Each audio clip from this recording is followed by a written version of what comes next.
Catalina parte uno. Catalina, parte 1. En la hacienda Los Portales siempre había movimiento. Don Vicente, un hombre alto y robusto, con ojos azul de infierno, por así decirlo, ya que no necesitaba dar órdenes verbales para que los peones cumplieran con su trabajo. Era el dueño de estas tierras y sus alrededores. Su poder se sentía en lo más escondido de la selva. Muy temprano se levantaba.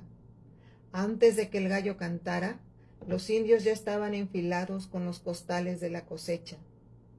Hacía tiempo que negociaba en la extracción del barbasco, producto que le rendía muy buenos frutos financieramente hablando, pues éste se extraía adentrándose en el monte. Allí crecía el tubérculo como una bendición de Dios para quien quisiera aprovecharlo. Fue tanta la ambición que estaban dejando pelona la selva.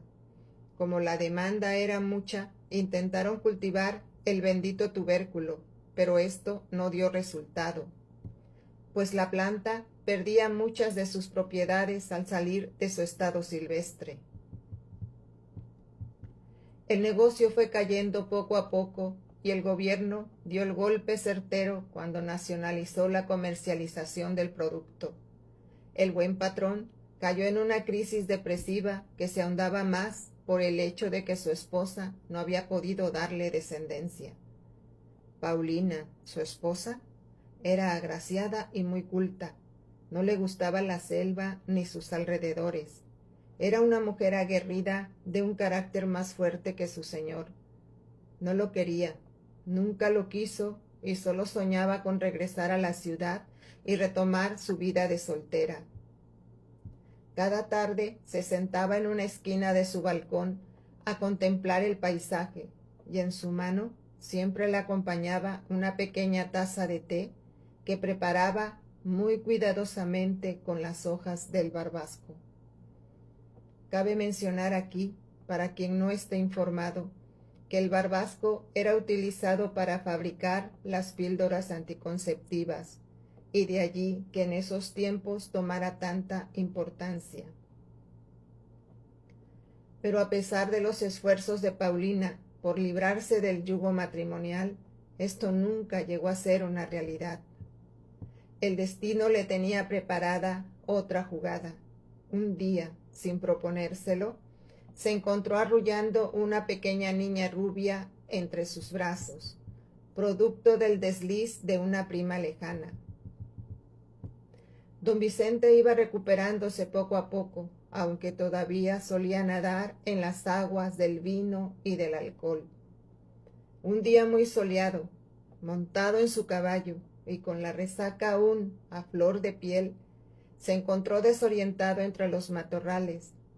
Su vista no le ayudaba y su cerebro tampoco. El potro no aguantó más la caminata y de un relincho lo repositó en el suelo.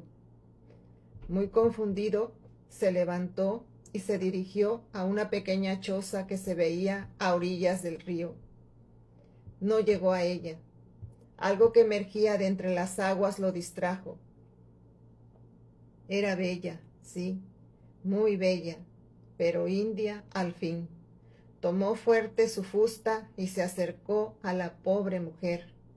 La golpeaba a la vez que descargaba toda su furia erótica sobre el inocente cuerpo. Meses después, nació una hermosa niña indígena que no fue bautizada hasta que se la llevaron a los cafetales de Veracruz, donde su madre encontró trabajo de recolectora. Catalina recibió los sagrados óleos del bautismo y aunque nunca conoció a su padre, guardaba el recuerdo vago que su madre le contara antes de partir a la hacienda de Los Portales. Catalina parte 2. Catalina. Catalina se bajó del autobús. Llevaba colgada de un lazo de henequén una caja de cartón mediana, donde había guardado sus ropas. Casi a las 10 de la mañana llegó a la hacienda Los Portales. Allí la recibió Sebastiana, una empleada canosa y malhumorada. La señora está indispuesta, le dijo. Voy a mostrarte tu habitación. Una vez que estuvo a solas, Se tiró en la cama y empezó a sobarse el vientre mientras le decía: «Aquí vamos a estar muy bien, hijo mío. Con la ayuda de Dios nacerás sano y robusto». Catalina gozaba de ciertos privilegios, a pesar de ser una empleada más. Su embarazo marchaba a las 1000 maravillas. La espera no duró mucho y por fin se llegó el gran día. Las dos parieron al mismo tiempo, ella y su patrona. El hijo de la empleada fue apartado inmediatamente de su lado y en su lugar depositaban al pequeño cacique cada vez que necesitaba de alimentación. El niño indígena fue criado con atolito de masa que su amorosa madre le preparaba con mucho esmero. «Ya verás», le decía Catalina a su bebé, «que con esto crecerás fuerte y sano. Faltaba más. La vida ha depositado en ti la más grande de sus sonrisas. En poco te veré correteando por el campo más ágil que las gacelas». Los dos niños crecieron juntos, uno apiñonado, de ojos color negro como la oscuridad, y el otro con una mirada azul claro como las aguas cristalinas del mar de Cancún. Ambos dos, como potros salvajes, disfrutaban del placer de la vida y ambos también se enamoraron de la misma chica. Adela se llamaba, Adelita le decían, y era una indígena hermosa de ojos y boca envidiables. Pero más hermosa tenía el alma, y muy grande sí, pues en ella cabían los dos al mismo tiempo. Alfredo se llamaba el hijo de la patrona, y ya estaba en edad casamentera, así que la bella señora se dedicó a buscarle una novia aristocrática que cumpliera con los perfiles de su clase social. Alfredo y Antonio, el hijo de la empleada, se casaron al mismo tiempo. Antonio tuvo la suerte de contraer nupcias con Adela y consumar el gran amor que los había unido por años. Las dos novias hermosas pasaron a ser unas excelentes esposas. Adela estaba embarazada cuando se casó, así que pronto fue su alumbramiento. Se puso tan gorda que tuvieron que hacer reparaciones en la puerta de entrada. Parecía que Dios no le enviaba uno, sino dos chilpayates. Y así fue. Eran dos hermosos bebés varones, uno apiñonado, de ojos negros como la oscuridad, y el otro con una mirada azul claro como las aguas del mar de Cancún. Catalina parte 3. Catalina, parte 3. Don Vicente era bien tratado por la vida y por su sobrina política, a quien había adoptado como hija legítima. Los dos se tenían un cariño especial. Muchos rumores en la hacienda satanizaban esta relación, diciendo que Alfredo era hijo del patrón, y que eso se podía ver a través de los ojos del muchacho, que destilaban brasas de infierno cada vez que los miraban. Yalitzia, que así la nombrara su difunta tía y protectora, en honor a esa tierra que la vería crecer, era callada y de una sutileza que parecía un ángel caído del cielo. Desde que don Vicente enviudó, se aferró a su sombra como un animal en celo. Muy joven era la criatura cuando cayeron sobre ella las tempestades eróticas del anciano, que poseído de un mal enfermizo, heredado de la brusquedad de la selva, no se contuvo para gustar del manjar que la vida le había regalado en esa piel blanca y joven. Catalina lo sabía desde su llegada a los portales. Yalitzia se había convertido en su más fiel confesora, quizás porque de alguna forma esa tierra que pisaban las unía en cuerpo y alma. Nadie en la hacienda conocía el origen de Catalina. La veían como cualquier india venida menos. protegida por los patrones. Ella había amamantado a Alfredo y lo sentía como hijo propio. A su vez, él le tenía un respeto incondicional, casi llegando al miedo. La mujer morena, de facciones duras, que azotaba la fusta al aire, siempre le recordaba a su abuelo Vicente, quien ahora ya pasados los años yacía en una silla de ruedas que difícilmente lo dejaba moverse. Catalina, quien era ya abuela de 2 hermosos críos, se ocupaba de la administración de la hacienda, teniendo como mano derecha a su hijo Antonio. Don Vicente reunía cada Navidad a su casta, él sentado en la cabecera de la mesa, y a los lados Yalitzia y Catalina. Antonio y Alfredo se sentaban junto a sus esposas, y Adela llevaba siempre a los 2 gemelos que ya cumplían los 5 años. Alfredo no se interesaba en tener descendencia y gustaba de abandonar a su aristocrática esposa, quien se daba el lujo de coquetear con toda la comarca. En sus ires y venires se enamoró perdidamente del cartero, quien siempre justificaba sus visitas con alguna nueva carta. Como ella padecía de diabetes, su vista no le ayudaba mucho para la lectura, así que el apuesto mensajero la acompañaba siempre en el jardín leyéndole las buenas nuevas. Para no verse solos en esta actividad y comprometer la reputación de la dama, el caballero invitaba a los chiquillos de la comarca a escuchar algunas historias y cuentos. Don Vicente murió. Dios lo mandó a llamar, y todos en la comarca fueron a su despedida. Antes de sumergir el féretro en la tierra, cada uno depositó una pequeña flor como signo de acompañamiento eterno. Catalina se acercó con una rosa en la mano. Miró detenidamente hacia abajo. Dejó caer la flor y rápidamente se acercó al ataúd y sustrajo la fusta que permanecía depositada encima del cajón.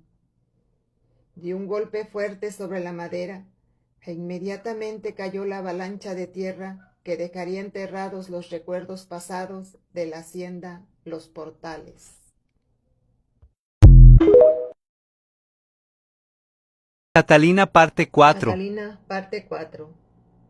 Los campos se llenaron ahora de piñas. El perfume dulce de la fruta llegaba a cada rincón de la comarca. Para la cosecha tuvieron que traer trabajadores de otros estados de la República y establecerlos en campamentos provisionales. Los niños sucios y demacrados se miraban correr por los alrededores. Pocos asistían a la escuela. Preferían ayudar a sus padres. Las mujeres también colaboraban en las tareas de corte y recolección. Se trajeron enormes cantidades de plaguicida para evitar que los residuos de la cosecha afectaran la población. Catalina recorría los sembrados con el sol quemando su cuerpo. Ya cayendo la tarde, regresaba a su casa para tener un poco de descanso. El día había sido agotador. Se recostó en el sillón, aflojó sus botas y a punto de quedarse dormida, escuchó unos pasos que se acercaban. No era Alfredo. Su andar podría reconocerlo a metros de distancia. Se incorporó nerviosa, esperando la visita. La fusta en sus manos se movía intranquila como un animal en acecho. El hombre entró y arrojó a sus pies un morral pesado y maloliente, a la vez que decía: «No costó mucho trabajo obtenerlas, patrona. Más arriba del monte crecen como larvas de hormigas. No las deje mucho al sol, porque pueden secarse. En 2 días estarán retoñando». El hombre se marchó y Catalina levantó el bulto con minucioso cuidado. Separó 2 botes de barro que estaban en la ventana. Los llenó de tierra y depositó las plantas. Acarició las macetas como si fueran un don divino y se retiró a su habitación. Las noches en los portales son desoladas y calurosas. Catalina acostumbra a dejar las ventanas abiertas para que el aire refresque el cuarto, pero en esta ocasión las cerró de un tajo, un poco molesta, pues el aullido de los lobos se sentía más intenso y lacerante. Cuentan que estos depredadores le cantan a la luna, pero por muy romántico que esto sea, el sonido se escucha atractivo y repulsivo al mismo tiempo. Ironías de la vida. Pareciera que también en esta música lobezna el alma de Catalina se reflejara, con esos sentimientos disonantes que siguen limitando su vida. Los lobos aúllan para juntar a su manada. Siguiendo el sonido, ellos pueden ubicarse y reunirse en un solo sitio. Mucho de la vida silvestre hemos heredado los humanos, y aunque nos aterre creerlo, es lo que en realidad nos mantiene vivos. Marcar su territorio no ha sido una de las habilidades de Catalina, y a veces siente la intranquilidad del ser que es invadido por los demonios de su naturaleza más bestial. A punto de quedarse dormida, escuchó el rozar de las espuelas de Alfredo por el piso. Su corazón empezó a latir con más fuerza y contuvo la respiración. Sus ojos se quedaron abiertos, quietos. Sus manos se prensaron en las sábanas como si éstas quisieran huir de su sitio. Cuando sintió las pisadas más alejadas, volvió a recobrar el aliento, se tendió boca abajo y se quedó profundamente dormida.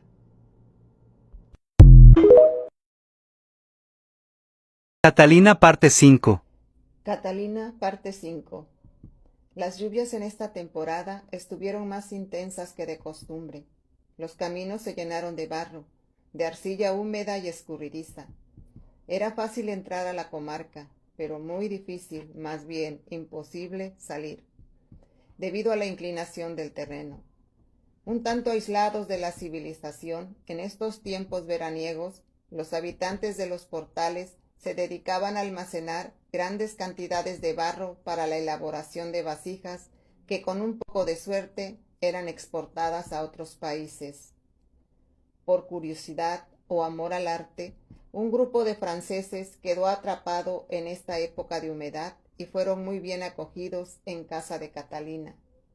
Establecieron una amistad recíproca, bastante estimulante, pues mientras ella aprendía el idioma extranjero, los forasteros se recreaban con la práctica artesanal del barro. Esta arcilla natural, tan hermosamente trabajada, no contiene plomo. La técnica que utilizan los alfareros por estos lugares hace que los recipientes adquieran una brillantez que los hace más resistentes a los líquidos, sin tener que utilizar este fatídico metal pesado. Tomar agua fresca, venida de un cántaro de barro, es un privilegio que no todos los humanos han tenido o pueden tener. En una mesa de madera dura se ve a Catalina de cuclillas, sosteniendo la masa que gira en sus manos, sin opción de escapar. Las cámaras de los extranjeros no se hacen esperar, y graban cada escena inundados de emoción al mirar la imagen de la indígena dominando el lodo que en poco tiempo toma la forma que caprichosamente ella le quiere dar. Pareciera como si algo del espíritu de la mujer se quedara impregnado en la vasija. Delicadamente deposita el recipiente en una pala de madera para introducirla al horno.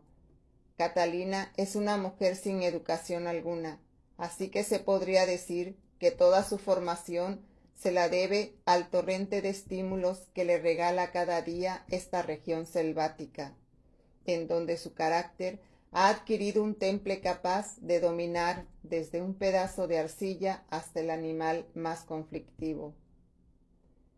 Alfredo observaba a Catalina con gran admiración. Esa mujer mayor, que se personificaba en su mente con un hedonismo pecaminoso, le mantenía siempre los ojos en el suelo sin atreverse a pronunciar palabra. Los caballos están listos, fue lo único que dijo, y todos emprendieron el regreso a casa.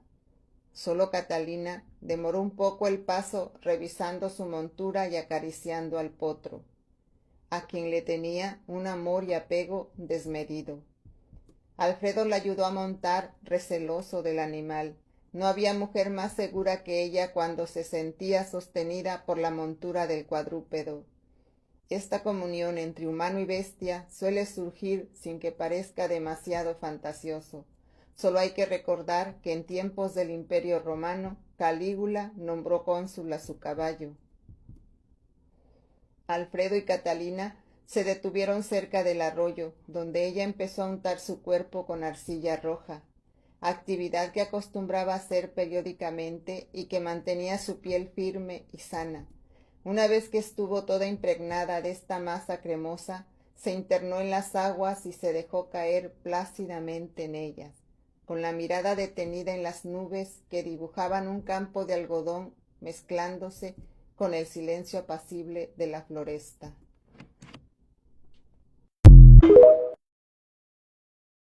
Catalina, parte Catalina, 6. parte 6. Adela, la madre de los gemelos, no podía con la educación de los pequeños. Los castigos, aunque mínimos, en muchas ocasiones sobrepasaban lo tolerable. Esto provocó que entre los dos hermanos empezara a crecer un rencor insano bastante preocupante. Aunque los dos nacieron el mismo día, había una gran diferencia entre ellos en cuanto al desarrollo físico y emocional. Mientras uno era callado y más sensato, el otro caía en explosiones de humor alarmantes. Adela decidió con mucho pesar que sus dos hijos viajaran con los franceses para ser internados en una institución educativa. Los niños estaban encantados con la idea. Como en toda edad inocente, librarse del yugo paterno para ellos significaba libertad, no pensando ni por un momento en la seguridad que les proporciona su entorno. La educación que se impartía en la comarca era mínima y estaba supeditada a la cultura que en ella se vivía. Los castigos que los padres imponían a sus hijos eran bastante severos. A base de golpes se lograba domar a todas estas fierecillas. Los habitantes no intuían que también a través de otros mecanismos como los utilizados en un aula de clases se llega a dominar todo este conjunto de personalidades. Los niños en estas comunidades se dedican a desgranar maíz, a carrear agua, buscar leña y algunos pescan y cazan aves o animales pequeños. Por lo general, no usan zapatos, sus pies están en contacto con la tierra. Sus sentidos se desarrollan con mayor avidez, lo que es primordial para su sobrevivencia. La comarca se basta a sí misma para sostener toda esta comunidad sana y en paz, y aunque carecen de las oportunidades que se presentan en las grandes ciudades, su amor por la vida y la naturaleza les proporcionan todos aquellos estímulos necesarios que despiertan la felicidad y el amor por la vida. Era muy poco lo que la maestra podía hacer, tomando en cuenta que estaba eternamente agradecida de que las familias aceptaran enviar a los chiquillos a la escuela. Cada mañana recorría largos caminos buscando esas caritas ausentes y convenciendo a los padres para que permitan que sus hijos asistan al colegio. Esta labor diaria hizo que tuviera una mayor cercanía con la comunidad, quien la quería y la respetaba. La educación, en la vida misma, no da segundas oportunidades. La enseñanza que en ella se recibe es ruda, pero te ayuda a caminar con cautela para no cometer errores. Es fácil comprender el pensamiento que reina en estas comunidades rústicas, cuyo espíritu de sobrevivencia impera sobre todas las cosas. Comunidades que viven sin ley, sin protección sanitaria, sin ayuda tecnológica y alejadas de las civilizaciones desarrolladas. El carácter se forma así como se forja una espada. El hierro se afila con el hierro y el hombre al relacionarse con el hombre y con la naturaleza. Esta es la filosofía de la selva. y todo aquel que viene del campo, de las zonas selváticas, trae consigo las marcas crudas de una cultura que desconoce toda civilización reflexiva. Catalina, parte 7. Catalina, parte 7. La avioneta aterrizó en campo abierto, causando un revuelo en la comarca. De ella bajó un hombre mal encarado, de una piel tan clara, casi transparente. Nadie lo esperaba. Tomó un maletín de cuero y se lo echó al hombro.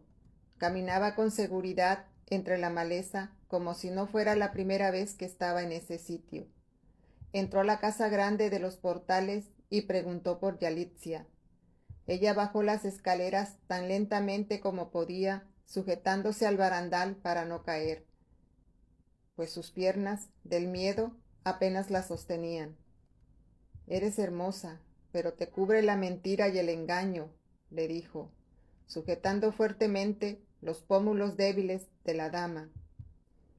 Yalitza estaba tan pálida que sus venas se transparentaban.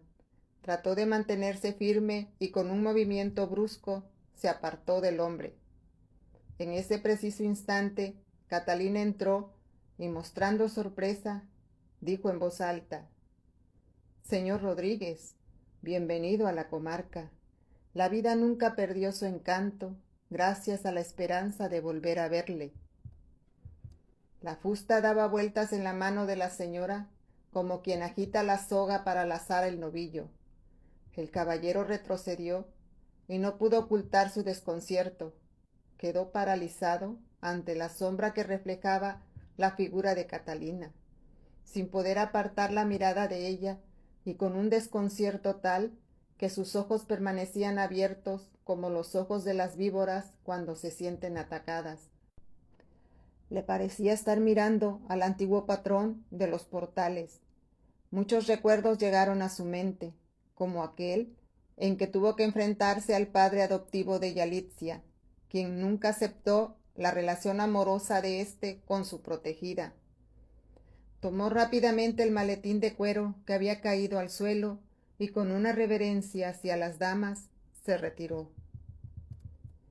Como es bien sabido, en las comunidades pequeñas los forasteros no son bienvenidos, y esta no podría ser la excepción. El extraño amaneció tirado con 2 machetazos en el dorso, producto de un altercado con uno de los nativos. Catalina lo visitó en el hospital y se mostró bastante jovial con él. Después de una gran charla, parecía que los dos habían llegado a buenos acuerdos, pues se despidieron con gran camaradería y unos días después el extraño se instaló en una de las cabañas de la comarca. Los chismes empezaron a circular rápidamente y ya se sabía que el forastero era el padre biológico de Alfredo, quien apenas se recuperó totalmente, lo primero que hizo fue visitar a Catalina. La señora de los portales, como ya la llamaban todos, nombre que se había ganado a punta de hacha, se alegró de verle. El hombre era apuesto, de una edad bastante aceptable todavía. Parecía tener suficiente inteligencia y fuerza de carácter, pero lo que más le impresionaba a la dama era el reto racial que éste le imponía. Los europeos nunca habían sido de su agrado y ahora era la oportunidad de alcanzar esas alturas que pondrían a prueba la facultad de poder que la naturaleza le había regalado.